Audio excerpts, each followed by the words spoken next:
I sat in that courtroom with my hands folded so tightly my knuckles had gone white, listening to my husband tell a judge that I was lucky he ever looked twice at a schoolteacher. 16 years of marriage, reduced to a punchline in front of strangers. What he didn't know was that in about 10 minutes, a single piece of paper was going to take away everything he thought he owned, and there was nothing his lawyer could do to stop it. My name is Rachel Doyle, and for 16 years I taught third grade at the same elementary school I once attended as a little girl in Marietta, Georgia. I love shock dust and read aloud time and the particular chaos of 25 8-year-olds discovering long division. It was never a glamorous life, but it was mine, and I was proud of it. I met Grant Doyle at a fundraiser for the school district. He was already building his name as a real estate developer. Sharp suits, sharper handshakes, the kind of confidence that fills a room before he even says a word. He told me I was refreshing, real,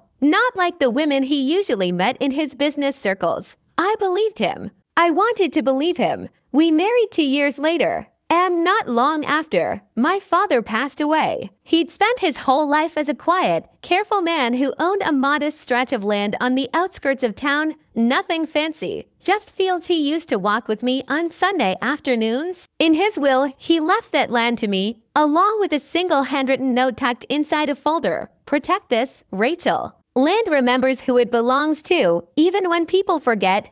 I didn't understand what he meant. Not then. A few years into our marriage, Grant came to me with an opportunity. He wanted to build his flagship restaurant complex, the one that would finally put his name on the map, and he needed land. My land, it's a formality, Raj, he said, spreading blueprints across our kitchen table like he was gifting me a vacation. We're married. What's yours is mine, and what's mine is definitely yours. I remember laughing softly at that line, because it sounded so certain, so safe. So I signed a lease agreement, allowing him to build on my father's land. Not a sale, a lease, because something in me, some quiet echo of my father's voice, refused to let it go completely. Grant didn't argue. He said it didn't matter either way once the business took off. And it did take off. Doyle's table became the talk of the county, write-ups in the local paper. A line out the door on weekends. His face plastered on billboards with the tagline built from nothing. I sat in the audience at every ribbon cutting, every anniversary dinner, clapping for a success that had literally grown out of my father's soil. But somewhere along the way, Grant stopped seeing me as his partner and started seeing me as the smaller version of himself he could leave behind once he didn't need reminding of where he started. The comments came slowly, disguised as jokes at dinner parties. Rachel keeps me humble. She still thinks report cards are exciting. Then in front of his business partners, I built an empire. And she still grades spelling tests for a living. Laughter every time, and every time. A small piece of me went quiet. I found out about the affair the way most people do, not through some dramatic discovery, but through a moment so small it almost slipped past me. A hotel receipt in his jacket pocket, dated a weekend he told me he was scouting property out of town. I didn't scream. I didn't cry in front of him. I just sat with it, the way you sit with a bruise,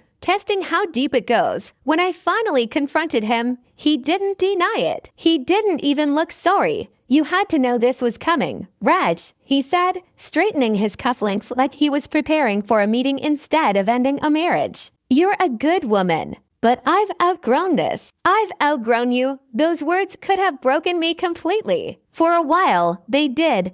But grief, real grief, has a strange way of clearing fog you didn't know was there. In the weeks that followed, sitting alone at my kitchen table night after night, I kept hearing my father's voice. Land remembers who it belongs to. Even when people forget, I pulled every document I had from that old file, the will, the deed, and the original lease agreement Grant had signed without ever reading closely. Because why would he bother reading paperwork drawn up by just a schoolteacher? I brought everything to an attorney named Patricia Hale, a calm, sharp-eyed woman who specialized in exactly the kind of quiet mistakes powerful men make when they assume no one is paying attention. She read through the lease twice, then looked up at me with an expression I'll never forget. Rachel, she said, did your husband know this lease has a reversion clause? That if the lease is ever broken, through divorce, default, or breach of agreement, the land and everything built on it reverts fully back to the original landowner?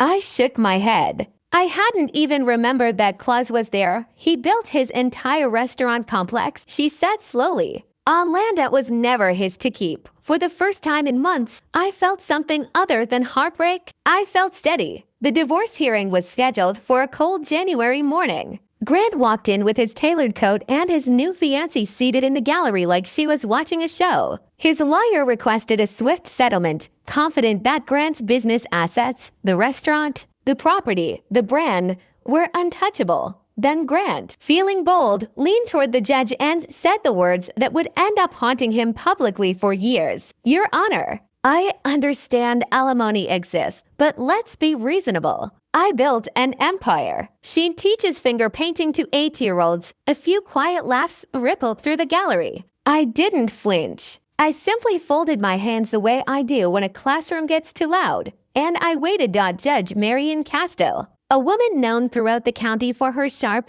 unhurried patience, looked up from the documents in front of her. Mr. Doyle, she said evenly, before we proceed, I'd like to address something directly. The land beneath Doyle's table, the land your entire business is built upon, was never sold to you. It was leased under a reversion clause from your wife. The room went silent. According to this agreement, the judge continued, any dissolution of marriage constitutes a breach that returns full ownership of the property, including all structures built upon it, to Rachel Doyle. Grant's face went pale in a way I had never seen before. His attorney flipped through papers he clearly hadn't reviewed closely enough. For the first time in 16 years, Grant had absolutely nothing clever to say. I didn't smile in triumph. I didn't need to. I simply exhaled, the way you exhale after holding your breath underwater for far too long. I never needed to build an empire, I said quietly, more to myself than to him.